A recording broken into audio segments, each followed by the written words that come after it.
we've already had several senators pressing for the outright banning of all pogos, all pogos. Pero as far as the Senate is concerned, anong numbers diyan? Marami-rami ba sila o ilan lang?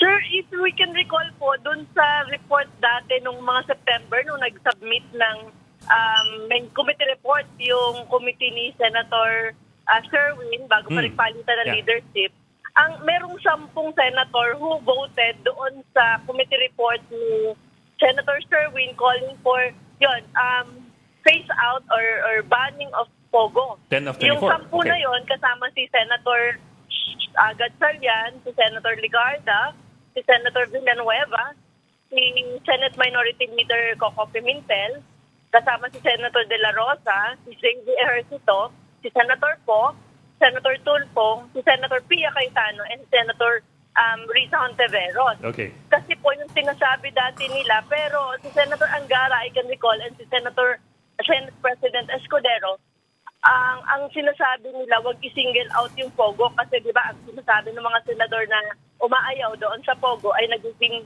cause ng crime at kidnapping. Pero sabi ni Senate President Escudero, nare-recall ko doon sa mga statements in the past, meron din namang problem doon sa mga gambling. Bakit single out lang yung Pogo? So, ito pong panibagong marirecall natin na uminit itong Pogo na kibay ko doon sa records ng final ni Senator Sherwin na panibagong bill, Senate Bill 2689, calling for the ban ng total Pogo again, ay ang sabi nila may mga 7 ng raid na sunod-sunod itong Pogo. Kaya parang mas mainit na ngayon. Baka mas marami ng senador yung magsuporta sa pagban nitong Pogo. Si Senator Angara at saka si Senator JV, I recall, willing sila dun sa ban ng Pogo pero gusto nila may grace period for 3 years yata yung nare-recall ko, Okay. ma'am. Okay. Okay.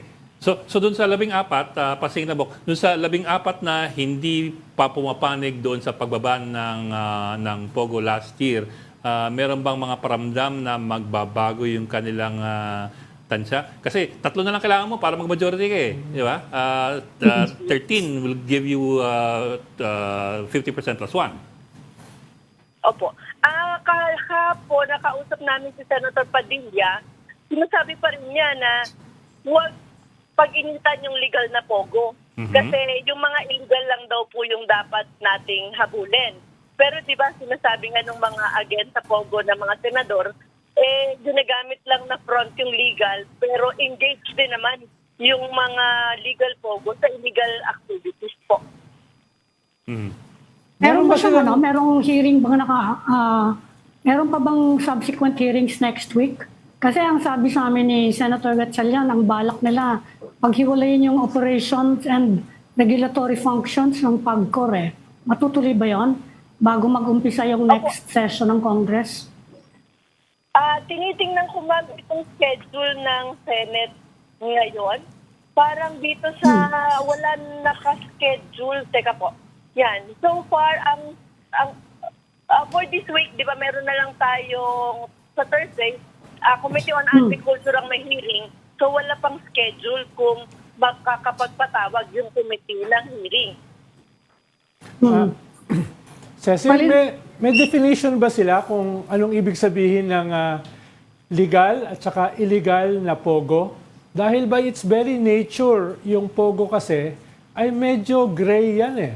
Dahil kaya nga nasa Pilipinas yan dahil bawal yan sa mainland China.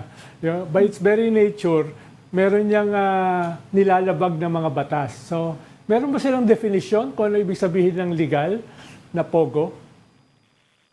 Opo. Sir Ronald, yung pong legal na Pogo ay register with PAGCOR. Tapos So, yun yung lang ang basihan, wala no? registration.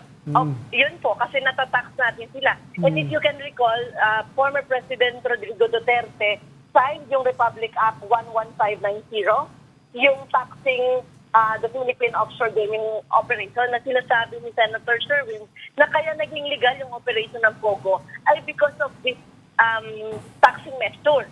So, kaya nag-file nga siya ng Senate bill na bago calling for the repeal of this taxability for offshore para ma-repeal and then parang ultimately ma-outlaw na yung pogo dito sa atin. Kasi di po ba,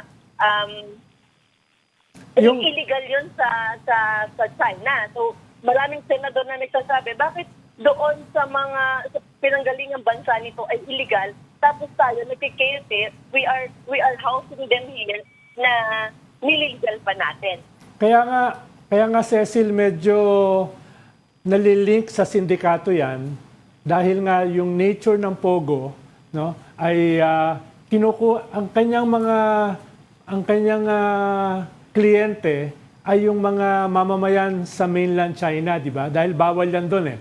So usually, ang gumagawa niyan, directly or indirectly, ay nalilink sa mga triads o mga sindikato. Kaya hindi ganun kaklaro na pwede mong sabihin kaagad na pag sinabing Pogo ay illegal. Maliban dun sa kung ang batayan lang natin ay nagpa-register. No? Kung yun lang batayan natin, madaling sabihin. No? Oo nga po.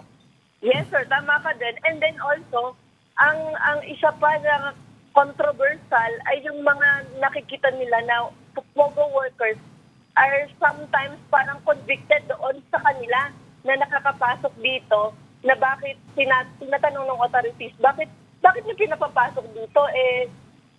Mga fugitive pala. So tayo pa yung nagpo-provide ng pagtataguan para dito sa mga fugitive sa China po.